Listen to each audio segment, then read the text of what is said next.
Welcome back to Pokemon Episode Summaries. Today, I'll be doing episode 274, Johto Photo Finish. The episode begins right where the last one left off, with Ash and Harrison both being left with only their Charizard and Blaziken respectively, and both of their Pokemon had just launched a flamethrower, which collided to form a huge fireball, which resulted in a huge cloud of smoke. Once the smoke cleared, Charizard and Blaziken both appeared to be unharmed from the flamethrowers, as they just glared at each other, determined to take each other down. Amazing Brock, Misty, Oak, and Ash's mom at both Pokemon's resilience. Ash then simply ordered Charizard to try a flamethrower again, but Blaziken dodged this by jumping high up into the air, just as the Pokedex stated it could do. However, Charizard took advantage of Blaziken being in the air, since now it couldn't launch an attack, so Charizard took the opportunity to launch its strongest attack, Dragon Rage. However, Blaziken was able to land before the Dragon Rage could hit it, meaning that the Dragon Rage hit the empty sky instead. Blaziken then charges towards Charizard with a quick attack, and then goes in for a flamethrower. However, Charizard was able to dodge the flamethrower by flying upwards to avoid the flamethrower. However, Blaziken simply tries another flamethrower, aiming it at Charizard in the air, as Charizard aims a flamethrower at Blaziken. This results in both flamethrowers colliding once again, creating another huge fireball, and as the fireball heads in both directions, Blaziken then moves out of the way of the fireball using quick attack, meaning that Charizard was the only one hit by the fire. Blaziken then pivoted the quick attack into an actual attack, heading for Charizard, as Charizard had landed back on the ground thanks to being hit by the fireball, as the crowd, including Macy and Vincent, watched, and Oak watched as well, commenting on how Charizard and Blaziken were both extremely highly trained, and stated that he should have expected this due to the Pokemon being at the league, stating that Charizard and Blaziken definitely deserved to be competing in it. Blaziken's quick attack ended up missing Charizard, but Blaziken simply just went in for a fire punch, which actually did manage to hit Charizard. However, Charizard wasn't harmed by this fire punch whatsoever, as it simply used another flamethrower to land a direct hit on Blaziken, damaging it. Harrison was impressed with Ash's Charizard skills, and Ash was impressed with Blaziken's skills, so both trainers complimented each other on how powerful their Pokemon were. Blaziken then goes for a quick attack, but Charizard counters by stopping Blaziken in his tracks by hitting it with its tail.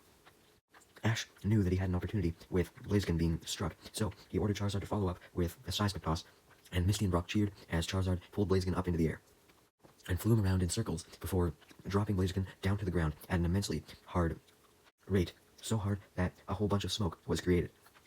When the dust clears, the referee sees that Blaziken was severely injured, and it could no longer get up, meaning that the referee was about to declare Ash the winner. As Ash, Misty, Brock, Politoed, Pikachu, and Togepi cheered, happy that Ash had won, only for the referee to then stop himself from calling the battle as Blaziken gets back up, ready to battle more, obviously surprising Ash. However, Brock realized what must have happened, being that Blaziken must have used a flamethrower right before Charizard threw it to the ground, so it could use the flamethrower to soften the fall, just like how water Pokemon always use their water attacks to soften their fall, with Brock also adding that Blaziken must have just played dead when it was thrown to the ground to try and catch Charizard off guard. Anyways, despite Blaziken surviving, both Pokemon were immensely weak and almost out of breath, but they kept fighting anyways, with Blaziken going for another quick attack, which does manage to hit Charizard, but Charizard simply uses flamethrower to damage Blaziken as well. Blaziken took the most damage, so Charizard used the opportunity to try and use Seismic Toss on Blaziken again, but Harrison just had Blaziken leap up into the air and then use a move that Ash had never heard of before, Blaze Kick, to kick Charizard really hard in the face. This attack knocks Charizard down and essentially cripples him, making him almost unable to get up, and allowing Blaziken to use Flamethrower. However, before the Flamethrower could make contact, Charizard was too determined and managed to get up and counter the Flamethrower with its strongest attack, Dragon Rage, which forced the two attacks to collide and blow both Pokemon back, creating a wave of smoke because of the explosion that blinded the crowd, Ash, and Harrison momentarily. When the smoke eventually does clear, though, Ash and gang and all the crowd see, along with Harrison, that Charizard and Blaziken have both fainted. The referee is about to declare this match a draw, but Ash and Harrison plead him not to, as they plead with their Pokemon to get up. Both Pokemon try their best to listen to their trainers as they start regaining their footing, and are eventually fully able to, as Ash, Brock, Misty, Pikachu, Togepi, Politoed, Ash's mom, and Oak cheer for Charizard to stand up, and Harrison cheers for Blaziken to stand up. It was a hard and long process, though, as it started with Charizard beginning to claw its way up by digging its claws into the grass, and once Charizard was up, Blaziken began getting up slowly as well. The struggling that Blaziken and Charizard were experiencing in order to get up was really interesting to the audience, and they all cheered when the two actually managed to fully get up, and the two of them instantly hit each other with flamethrowers again, which created another explosion, sending them both down in a cloud of smoke again. And once the smoke cleared, they appeared to have both fainted again, meaning that all of their work was pointless from that previous struggle. Or was it because they both began to move once again and tried their best to get up? Unfortunately, though, only Blaziken got up, as Charizard remained on the ground, not able to fully pull itself up. To make matters worse, it seemed as though Charizard was already unconscious, so the referee officially declared that Ash had lost. Just kidding, because Charizard was able to get back up for like 5 seconds before collapsing yet again. Charizard tries its best to get back up, but it just couldn't. The battle was too much for it.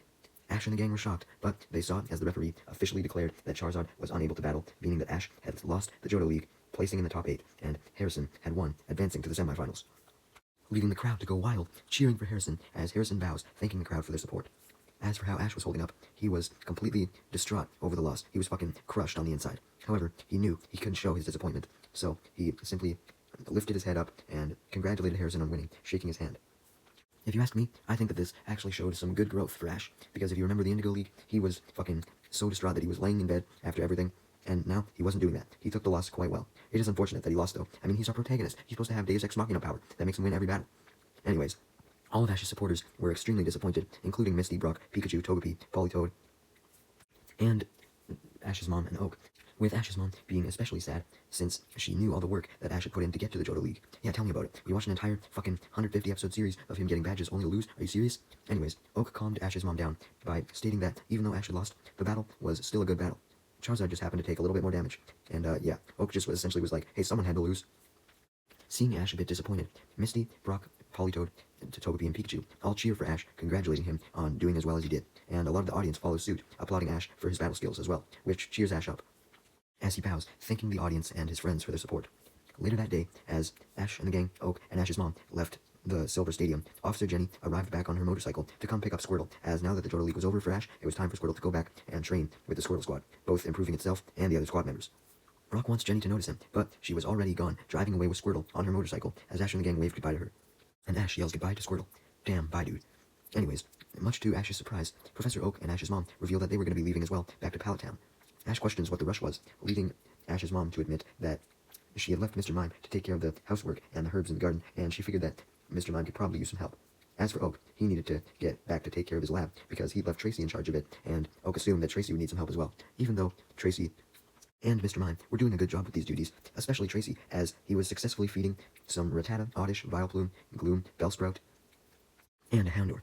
Regardless of this, Ash's mom and Oak decide to go, but not before Ash asks Oak about how he thought Charizard was doing, as Charizard was currently resting inside the Athletes Village Pokemon Center, so Oak went to go do a checkup on Charizard and confirmed with Nurse Joy that it would probably have to spend the night in the Pokemon Center, but after that, it could go back to Liza at the Char-Civic Valley. So Ash hoped that Nurse Joy's prediction was right, and that a good night's sleep would be all Charizard needed. And sure enough, it was, as Oak and Ash's mom left, with Ash and the gang saying goodbye to them, and Ash thanking Oak for checking on Charizard, and the next day, Charizard had left for the Char-Civic Valley. Damn, I guess Charizard and Squirtle couldn't remain on Ash's team forever, huh? Meanwhile, as for Team Rocket the next day, they had finished construction on their expanded building, and their business was booming to the point where they had run out of bottle cap stock, so people had to make pre-orders so that they could ensure that they would get their badges, quote-unquote, when Team Rocket was able to get more bottle cap stock. However, it appeared that the delivery guy who was delivering the bottle caps that Team Rocket made the bottles out of must have been late severely, as Team Rocket didn't get the stock that they needed, and this aggravated all of the customers that had already paid by pre-ordering. So they ran up to Team Rocket's new building and demanded their badges, which Team Rocket obviously couldn't supply. So they go and hide inside of their building, being forced to sit inside depressed, waiting for the delivery to arrive, as the angry customers pounded on the building doors, still demanding their badges. To make matters worse, Wobbuffet forcibly popped out of its Pokeball and annoyed Jesse and James.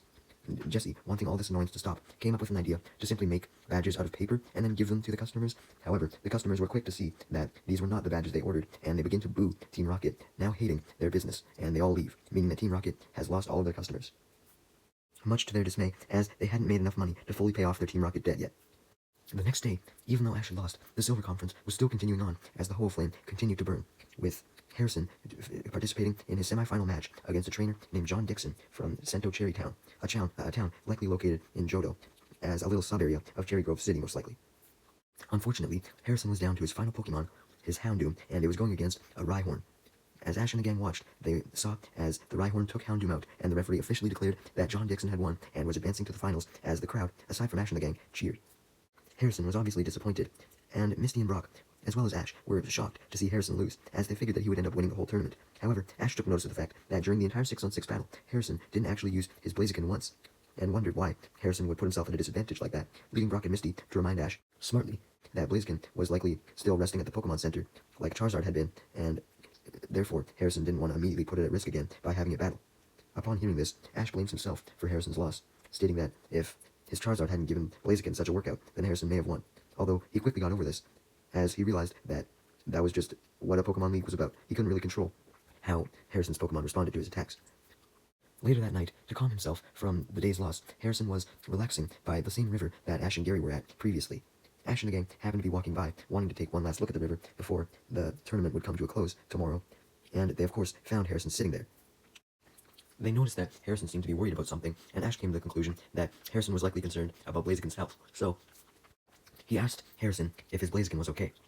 Harrison was a bit startled by Ash and the gang, but he confirmed that he knew that Blaziken was actually doing well in the Pokemon Center, and it would be ready to go as soon as tomorrow, but clarified that he was feeling bad about the fact that he didn't use Blaziken in his final league battle, leading Ash and the gang to comfort him, reminding him that he just did that so that Blaziken could have a smoother recovery.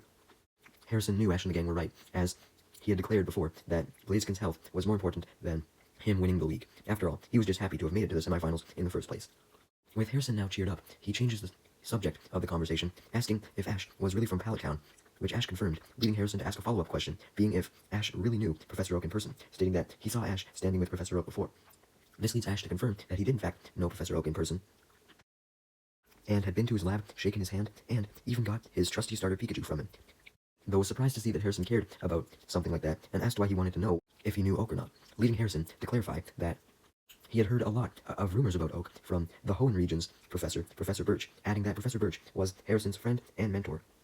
This led Ash to question how Professor Birch knew who Professor Oak was, leading Harrison to reveal that Professor Birch's specialty was field researching, explaining that it was the perfect job for him because he loved both being in the field and Pokemon, and he was also very good at his field researching job, as he was able to determine the perfect environments for Pokemon to battle in, and for Pokemon to do other things in as well.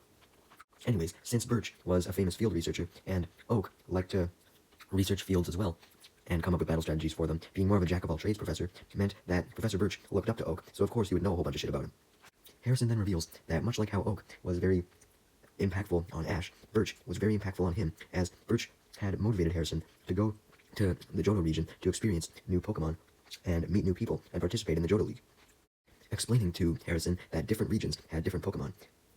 He then clarified that after his experience in Johto, he had found that Professor Birch was right. Going to different regions did make you meet different Pokemon, as well as have different experiences, as Harrison admitted that one of his favorite experiences was meeting Ash and battling him, stating that was an exciting experience. Ash states that the Hoenn region seemed like an interesting place, because Professor Birch seemed like a very wise guy, and Harrison stated that Ash should take Professor Birch's advice as well, and go and visit another region to have new experiences, although Harrison suggested that this region, of course, be the Hoenn region, so that Ash could meet new people and the new Pokemon there, like Harrison's Blaziken, for example, knowing that Ash was extremely intrigued by his Blaziken. He also recommends that if Ash goes to the Hoenn region, then he tries to find Professor Birch, explaining that Professor Birch gave him his Blaziken in its pre-evolved form as his starter Pokemon, and suggested that Birch would probably give Ash a starter Pokemon as well. Also stating that if Ash wanted to meet new Pokemon, then Birch's field by his lab that he constantly researched in would be a great place to meet many new Hoenn Pokemon, introducing some that Birch always played with, being a Seedot, Poochyena, Zigzagoon, Lotad, and Shroomish, Sharpedo, and Wailmer. As we then see a flashback of Professor Birch hanging out with these Pokemon. Upon hearing about all these new Pokemon, and potentially getting a starter Pokemon from Professor Birch, Ash raised his fist, declaring that he was ready to go to the Hoenn region, his next destination. However, just then, Ash and the gang and Harrison heard a woman scream in the distance. They immediately jumped up from sitting by the lake and ran to the source of the scream. When they eventually arrive, they find the source of the scream to be a woman standing by a hotel with another one, and they claim that some ghosts were bothering them. Ash couldn't see any ghosts, so he asks if the girls were sure there were really ghosts there, leading one of the women to point to 3 white shadows. Ash and Misty are quick to realize, along with Brock and Harrison, that those shadows looked a lot like illusions that ghost Pokemon tended to create. Remember back during the Hoot Hoot episode with Gary very early on in Johto? Yeah, it was a similar situation here. So, Ash, remembering this, sent out his Noctowl, knowing that it could use foresight to reveal the illusions, and Noctowl did this, as Brock reassured the girls that the ghosts weren't ghosts, but just illusions, hoping that the girls would like him, but they unfortunately didn't. Anyways, once the illusions were revealed, it was revealed that the ghost Pokemon were some mischievous. Ash was surprised to see the mischievous, wondering what they would be doing by the hotel, only for Jenny to have heard the screams on her motorcycle, so she comes driving, but before she could make it, Gary actually arrived first, and was also surprised to see the mischievous, but was able to realize that the reason why they were at the hotel was because they were looking for something.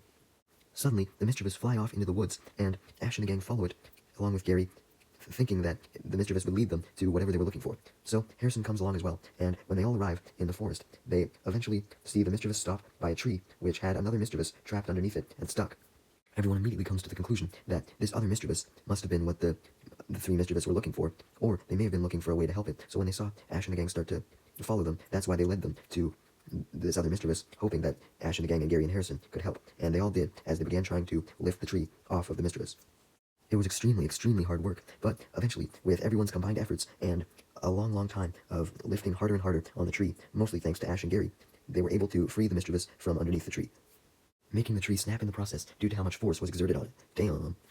Despite the mischievous being freed from the tree, though, Gary feared that the mischievous may have been injured and went to go check on it as he picked it up in his arms, and declared that the mischievous seemed to be in a lot of pain, as its eyes were closed, looking like it was passed out. The three other mischievous, as well as Ash and the gang and Harrison, then crowded around Gary, trying to give the mischievous their support, telling it to wake up. And eventually, after Gary hugged the mischievous, trying to give it some support, it seemed as though the mischievous was able to regain consciousness, leading Gary to declare that the mischievous must not have been injured, but rather just passed out from the shock of having the tree fall on it. The mischievous was very happy to see that Gary had saved it, and was glad to be safe, so he thanked Gary, and then reunited with the other three mischievous as they flew off, further into the forest, still happily thanking Ash and the gang, Harrison, and Gary for their help. Misty then questioned why the mischievous would come to the Silver Conference, and why they wouldn't just stay in the forest, if that was their home, leading Gary to clarify that he knew that mischievous had a habitat higher up here on Mount Silver, and they must have been disturbed by the Silver Conference going on, so they went down to check it out, only for this whole incident to happen. Ash compliments Gary on his immense knowledge of Pokemon, questioning him if he knew about any of the Pokemon phenomenon that he had encountered on his journey, such as how a Magikarp evolved into Gyarados. If you remember that one episode with that old researcher guy who wanted to see that, Ash also questioned if Gary knew how Remoraid evolved into Octillery. Remember that one episode around the time of the World Cup? And Ash also questioned if Gary knew about how Hitmonlee and Hitmonchan had a new evolution in Hitmontop and a pre-evolution in Tyrogue, stating how unique that situation was. And of course, he also mentioned the infamous Eevee line and how they had so many different evolutions. Of course, Gary, seemingly being an expert on Pokemon evolution, declared that he knew about all of this, and revealed that because of how much he knew, and how much he liked learning about the mysteries of Pokemon evolution, and just Pokemon in general, he wanted to give up being a Pokemon battler, and instead become a Pokemon researcher like his grandfather, with a goal to specifically uncover more mysteries of Pokemon evolution, because that's what he found the most interesting. Ash was pleasantly surprised to see that Gary had a new goal in mind, and wishes him luck, as Gary thanks him, and congratulates him on making it as far as he did in the Pokemon League, and wishes him good luck in Hoenn as well, and shakes Ash's hand as he declares that since Gary wouldn't be battling anymore, and the Silver Conference would be his last ever Pokemon tournament, he wanted Ash to try his best to win many battles in the Hoenn region, and potentially win a Hoenn League as well, if there was one. And Ash promised that he would try his best, as Ash and Gary said goodbye to each other as Gary walked away into the distance. Misty and Brock were happy for Gary for having turned a new leaf with Ash since they were now friends, and also for finding a new goal in life that he was passionate about. Ash was happy for Gary as well, especially happy with the fact that they were friends, but he was still surprised that Gary, who always seemed to love proving himself in battle, was able to just give up on battling that quickly. Practically speechless because of his surprise. The next day, the Silver Conference Finals was going on between John Dixon and the other trainer, and the final battle was between John Dixon's Rapidash and another trainer's Rhydon. As the announcer stated that both of these trainers happened to be from Cento Cherrytown, and were both down to their last Pokemon, the crowd, including Maisie, Vincent, Ash, Brock, Misty, and Harrison, cheered immensely as John Dixon's Rapidash defeated the other trainer's Rhydon, meaning that John Dixon had officially won the entire Johto League Silver Conference, leading the crowd to cheer even louder, and Mr. Goodshow to come up and give John Dixon the official Silver Conference trophy, thanking John for giving it his all in the Silver Conference, as John thanks Mr. Goodshow for the trophy, and then leaves very happily. Everyone else in the crowd soon left as well, leaving the Silver Stadium empty, and also meaning that the Ho-Oh Flame burnt out until it was lit again for next year's Silver Conference. Meanwhile, thankfully for Team Rocket, their bottle caps had arrived, so they were able to please all of their customers by giving them what they had pre-ordered, making all the customers go away happily. Also meaning Team Rocket had made some more money, obviously, so they began planning what they were going to do, once again, with the extra money that they didn't need to pay off their Team Rocket debt, or give a gift to Giovanni.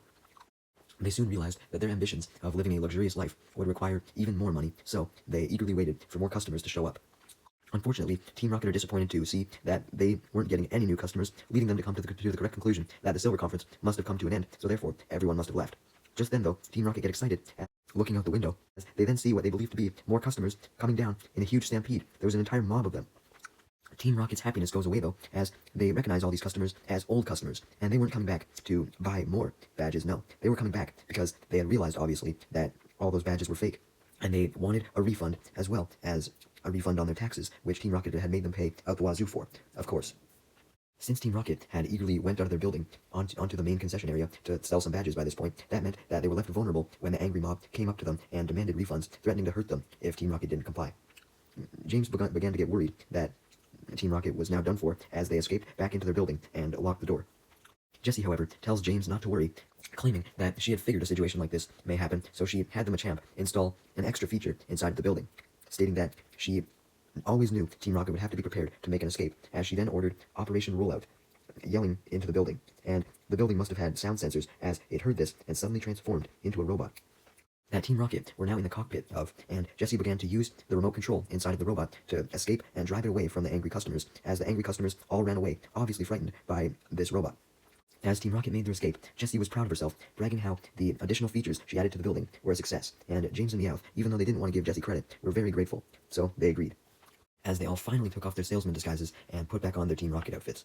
Meanwhile, back with Ash and the gang, Gary and Harrison, since Gary had reunited with Ash and the gang and Harrison, as he had come to watch the final battle with John Dixon as well, everyone was now planning to go their separate ways since the Silver Conference was over. Gary was going to go back to Pallet Town, but he was going to take a path through Mount Silver, as he wanted to do some research in there first. Harrison was going to go to Kanto for the first time and go all throughout and challenge all 8 of Kanto's gyms so that he could challenge the Indigo League. And as for Ash and the gang, they were going to go back to Pallet Town like Gary, but instead of taking the path through Mount Silver, they were going to go to Viridian City first, as they had to make a stop there before going to Pallet Town. Ash and Harrison then shook hands, promising to battle again one day, as Ash and the gang and Gary went one way and Harrison went the other way, since the path to Mount Silver and the path to Viridian City were both at the end of the current path, and Harrison's route to the Indigo League began another way. Before Ash and the gang, Gary and Harrison could all depart from each other, though, Team Rocket then suddenly showed up in their robot. Just happening to come across Ash and the gang by chance, although they were very happy to, as it was a very long time since they had tried to capture Pikachu with all the shenanigans at the league going on, so they proceeded to do their motto and declared their plan to capture Pikachu, as they fired a missile that was, ironically, made out of some bottle caps that Team Rocket had been delivered. Don't question it, but anyways, when this missile hits, it separates Ash and Pikachu, leading Team Rocket to go for Pikachu, as Ash was laying on the ground, unable to help him.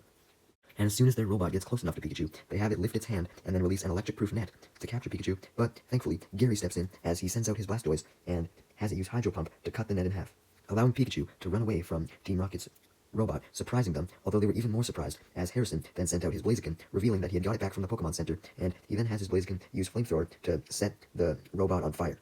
Ash then gets up and takes advantage of the building being on fire, as he tells Pikachu to use Thunderbolt, which, combined with the flames, explodes the robot and sends Team Rocket blasting off. Ash and the gang then thank Harrison and Gary for all their help, as everyone prepares to set off again, with Ash, Harrison, and Gary shaking hands. And Harrison wishes Gary good luck with becoming a researcher, and Harrison wishes Ash good luck on becoming a Pokemon Master, as Ash and Gary wish Harrison good luck on winning the Indigo League. As Harrison states that he was proud of Ash and Gary for becoming friends, though reminds them that they could still be rivals and friends at the same time, even if they weren't both battling anymore. They could still strive to one-up each other in their respective fields. Ash and Gary just laughed, agreeing with this, as Harrison then left, on his path to win the Indigo League now. Ash and the gang and Gary then walked further down the path to the split path, with one way leading towards Mount Silver and the other heading more towards Viridian City. So it was now time for Ash and the gang to depart from Gary as well. So, before they departed from each other, Ash wished Gary luck with his Pokemon research and stated that he would like to see his research sometime, so Gary thanked Ash and promised to share any research that he found out, and also wished Ash good luck on becoming a Pokemon Master, and they then waved goodbye to each other as they went their separate ways.